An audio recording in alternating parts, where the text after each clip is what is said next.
O Senhor esteja convosco. Ele está no meio de nós. Proclamação do Evangelho de Jesus Cristo segundo São João. Glória a vós, Senhor. Naquele tempo, disse Jesus a seus discípulos: Se alguém me ama, guardará a minha palavra, e o meu Pai o amará, e nós viremos e faremos nele a nossa morada. Quem não me ama, não guarda a minha palavra.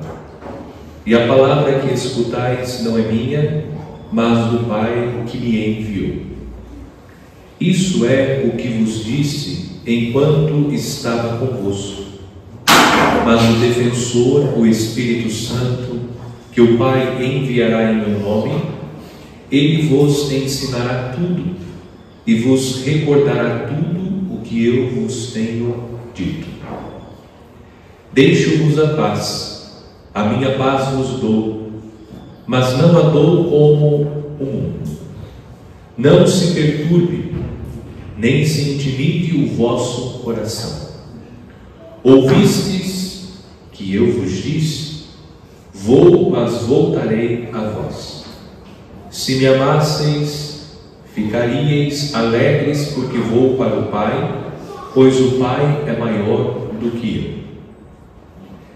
Disse-vos isto agora, antes que aconteça, para que, quando acontecer, vós acrediteis.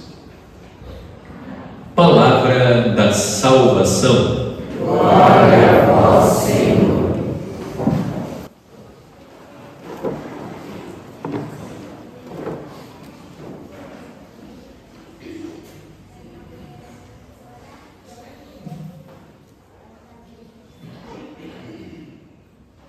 Nós estamos celebrando o tempo da Páscoa e a liturgia do sexto domingo da Páscoa indica as duas solenidades que marcam o encerramento do período pascal: a solenidade da Ascensão do Senhor aos céus e a solenidade de Pentecostes. O texto do Evangelho nos prepara para estas duas grandes solenidades com as quais nós concluiremos esse longo caminho que estamos percorrendo, o caminho da Páscoa. Para compreender e meditar o Evangelho deste domingo, nós precisamos considerar o contexto da paixão e morte de Nosso Senhor e o contexto da sua ascensão aos céus. Porque o capítulo 14, o texto que hoje nós ouvimos, ele está no contexto da despedida de Jesus. Faz parte do discurso de despedida de Nosso Senhor. Jesus, prevendo que a sua hora havia chegado, ele prepara os discípulos através de um longo discurso. E como Jesus preparou os discípulos para o momento derradeiro da sua missão? Jesus prepara através do discurso, dizendo que eles devem guardar no coração a sua palavra. Esse ensinamento de Cristo serve para aquele momento que os discípulos estavam vivendo, a expectativa da paixão e morte de Nosso Senhor, e também para que os discípulos permaneçam firmes depois que Jesus ascender aos céus. Nós acompanhamos na Semana Santa a paixão, morte e ressurreição de Jesus. Jesus apareceu à comunidade e nos 3 primeiros domingos da Páscoa nós meditamos sobre a dificuldade que os primeiros discípulos tinham para crer na ressurreição de Jesus. Nosso Senhor apareceu, manifestou que Ele está vivo, conforme havia anunciado, permaneceu 40 dias com os discípulos e no 40º dia Jesus subiu aos céus. Jesus também prepara os discípulos para o período entre a ascensão aos céus até a sua vinda gloriosa. É por isso que nós precisamos considerar o Evangelho nos dois contextos. O contexto real do Evangelho, isto é, a despedida de Jesus que viverá o mistério da sua paixão e morte de cruz, e a despedida de nosso Senhor, o Cristo ressuscitado da comunidade, porque Ele voltará para o Pai, mas como Ele mesmo disse no Evangelho, um dia Ele virá novamente para estabelecer o seu reino. É nesse contexto que nós lemos e meditamos o Evangelho deste domingo. Nós também, durante o período pascal, depois de meditar durante 3 domingos sobre a dificuldade que os discípulos encontraram para crer na ressurreição, celebramos o domingo do Bom Pastor. Nós primeiro pensamos sobre a fé. No quarto domingo, nós contemplamos o amor desse Cristo ressuscitado, que se apresenta como o bom pastor, porque Ele quer nos apacentar. Jesus é o bom pastor, porque Ele entrega a sua vida para resgatar as ovelhas e conduzi-las ao aprisco seguro, às pastagens verdejantes. Na meditação, nós consideramos que, como ovelhas do rebanho de Cristo, nós não somos esquecidos pelo Senhor. Nenhum de nós passa despercebido aos olhos de Deus. Nós não somos anônimos. O Cristo bom pastor, cujo coração é repleto de amor, nos conhece. O nosso nome está escrito nas mãos de Deus. Deus tem o nosso nome escrito na palma da sua mão, manifestando que Ele não se esquece de nós. É Deus que nos busca incansavelmente para nos conduzir às alegrias da eternidade. No domingo passado, meditamos, à luz do Evangelho, sobre o testamento de Cristo. Aquele que nos ama, nos convida a amar. Jesus entrega o seu testamento, que é o mandamento do amor. Na meditação, indicamos que o mandamento, conforme o ensinamento do próprio Jesus, o mandamento do amor, a vivência desse mandamento, é o que caracteriza o discípulo de Cristo. Não são os sinais externos que indicam que somos autênticos discípulos de Cristo. Autênticos. O que nos indica como autênticos discípulos de Cristo não são os sinais externos. Não é o texto que eu coloco no meu punho enrolado, não é o crucifixo que eu coloco sobre o meu peito, a medalha de Nossa Senhora, o escapulário, a camiseta com a estampa do santo de devoção, o adesivo católico no carro, o terço no retrovisor do carro. Não são esses sinais externos que indicam que nós somos autênticos cristãos. Nós somos identificados como autênticos cristãos pela prática do amor. Jesus disse que o discípulo seria identificado pela vivência do amor. Os outros sinais externos vão indicar aquilo que nós somos, mas nós seremos reconhecidos realmente como discípulos de Cristo pela vivência do amor. Neste domingo, no contexto da despedida de nosso Senhor, Jesus ensina que nós devemos viver esse tempo, o tempo da espera da sua vinda gloriosa, guardando no coração a sua palavra. E por que nós devemos guardar a sua palavra? Volto. Jesus está dizendo no contexto da sua paixão, preparando diretamente os discípulos para a sua paixão. Eles devem guardar no coração a palavra para que eles não se percam. E mesmo assim um se perdeu, porque não guardou no coração a palavra. Hoje nós também devemos guardar a palavra para que nós não venhamos a nos perder nos caminhos desta vida. Nós estamos esperando a vinda gloriosa de Cristo. Devemos guardar a palavra. Primeiro, Jesus está dizendo que Ele entrega para os discípulos a sua paz.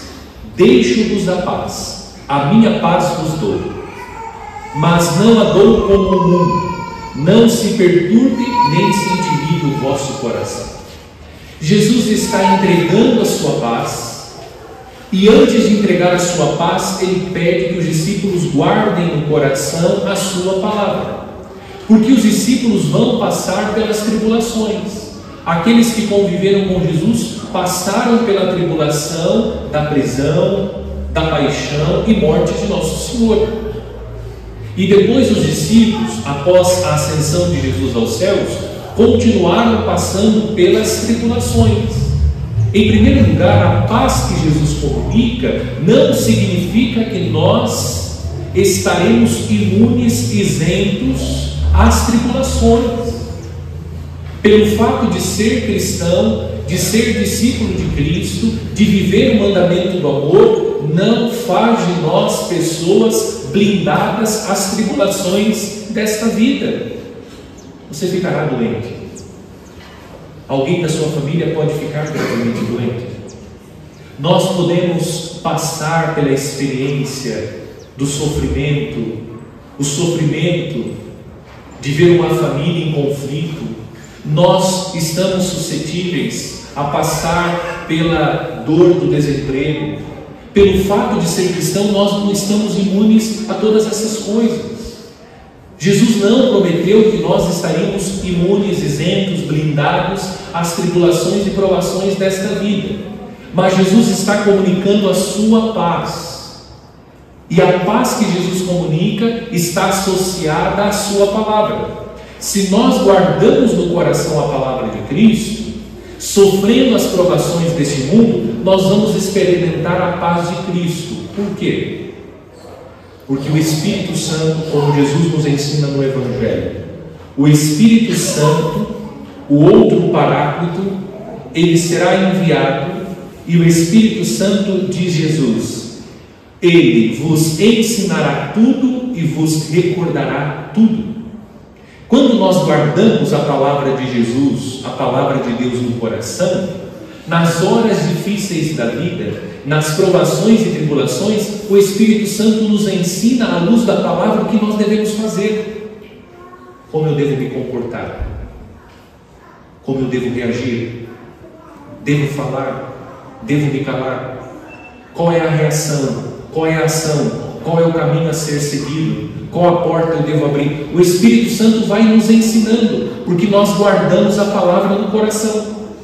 E guardando a palavra de Deus no coração, nós temos sabedoria. Guardem isso no coração de vocês. O Espírito Santo não é mágico. O Espírito Santo não é ilusionista. Ele não tira coelho da cartola. Há um documento do magistério da igreja que ensina que o Espírito Santo fala a partir das faculdades humanas. Se nós não guardamos no coração a palavra, como que o Espírito Santo de Deus vai nos ensinar? Como que o Espírito Santo de Deus vai nos recordar? Se nós não temos a matéria-prima, observemos que as ações de Cristo, quando Cristo transformou a água em vinho, foi necessário que a água estivesse presente, manifestando a cooperação humana. Nós precisamos guardar no coração, porque o Espírito Santo nos ensinará. Ele colocará nos nossos lábios a palavra acertada. Ele vai nos inspirar a melhor ação, a melhor reação. Ele vai nos iluminar para tomar a melhor decisão. O Espírito virá em nosso auxílio, que nós vamos viver a paz. Nós não ficamos desesperados, porque a palavra está no coração e o Espírito vem em auxílio da nossa fraqueza para nos ensinar. Nós experimentamos o auxílio do Espírito Santo. Situações que nós, por nós mesmos, não seríamos capazes de resolver, de repente vem uma luz. Algo acontece e encontramos uma solução, uma resposta. É o Espírito nos ensinando. E Jesus diz: o Espírito Santo recordará. E aqui está um ponto importante da nossa meditação. Quando nós guardamos no coração a palavra, você vai passar pelas tribulações e pelas provações, mas o Espírito recorda. Você está passando por uma dificuldade financeira, o desemprego bateu na porta da sua casa, o Espírito Santo recordar: o Senhor é o meu pastor, nada me faltará. A providência de Deus virá em auxílio da necessidade da minha família. Olha o Espírito Santo. Está passando por uma tribulação, uma dificuldade na família, se sente fraco, o Espírito Santo recordar as palavras de São Paulo, que é a palavra de Deus: tudo posso naquele que me fortalece. O mesmo apóstolo está passando por uma perseguição, sendo incompreendido. Nada nos separar do amor de Deus. Se Deus é por nós, quem será contra nós? São Paulo. O Espírito Santo vai nos recordando, e o que nós sentimos passa, porque vamos caminhando, passando pelas tribulações, mas certos que o Senhor está conosco, que Deus está nos sustentando, que Ele está nos amparando, que Deus não está alheio àquilo que nós estamos vivendo. Nós somos convidados hoje pelo Senhor a guardar no coração a palavra. É por isso que insisto que a nossa participação em toda a missa, mas hoje pensando na liturgia da palavra, não pode ser uma participação distraída. Enquanto a palavra de Deus está sendo proclamada, enquanto o salmo está sendo cantado, enquanto o padre está fazendo a homilia, pregando a palavra, eu sou distraído. É Deus querendo nos instruir para que nós possamos guardar no coração a palavra, e nós estamos distraídos, perdendo a oportunidade que Deus está nos concedendo. Quando vem a tribulação, o que acontece? Entra em desespero. E olha, o rol de cristão católico desesperado não é pequeno. O que nós encontramos todos os dias? Cristãos católicos que vão à missa todos os dias, quando bate na porta a tribulação, entra em desespero. O que está acontecendo? Não está guardando a palavra. Uma coisa é você ficar preocupado, uma coisa é você ficar triste, outra coisa é o desespero. Desespero é falta de esperança. E Jesus está nos dando a paz. A paz. E a paz brota dessa comunhão com a sua palavra, porque o Espírito Santo de Deus vai nos recordando e nos ensinando o que nós estamos fazendo com a palavra. Agora, essa palavra que nós devemos guardar no coração, que é a palavra de Deus, é a mesma palavra ensinada pela igreja. Quem é a autoridade competente para nos ensinar e nos explicar as Escrituras? A igreja, o magistério da igreja. E por que eu faço questão de falar do magistério da igreja? Porque na primeira leitura o magistério da igreja está atuando. O que estava acontecendo na comunidade cristã primitiva? Existia uma divergência na comunidade. Porque para os judeus a lei mosaica era de suma importância. O que está acontecendo? Pagãos estão se tornando cristãos. Aqueles que vieram da fé judaica estão dizendo que eles devem observar a lei mosaica, passando pela circuncisão. Há um conflito na comunidade. O que nós devemos fazer? O que a igreja fez? Ela se reuniu em concílio e encontrou uma resposta. Não é necessário que os pagãos passem pela circuncisão para professar a fé cristã e chegar à salvação. Mas veja que há uma orientação no texto, dizendo que eles não deveriam comer carne sufocada. Quem aqui já comeu frango destroncado? Em casa nós comíamos muito. Destronca o frango. Carne sufocada. Carne sufocada. Não pode comer o sangue também. O texto está dizendo. Quem aqui já comeu chouriço? Eu não gosto, né? Mas tem gente que gosta. Está comendo sangue. Nossa, então está em pecado. Aqui está a importância da igreja. Mas o próprio Jesus disse: o que mancha o homem não é o que entra, mas o que sai. Mas por que, padre, então os apóstolos deram essa orientação para a comunidade? Essa orientação serve para a comunidade de Antioquia, porque naquela comunidade comer carne sufocada e comer o sangue causaria escândalo. Pensando na conversão daqueles, os apóstolos orientaram. Veja como é importante o magistério da igreja. Depois do concílio de Florença, a igreja vai deixar claro: esse ensinamento dos apóstolos se referia à comunidade de Antioquia, que que é uma comunidade que tinha a presença desses que eram pagãos, mas que se tornaram cristãos. Era necessário dar essa orientação. Mas Jesus nos ensinou que o que manja o homem não é o que entra, mas o que sai.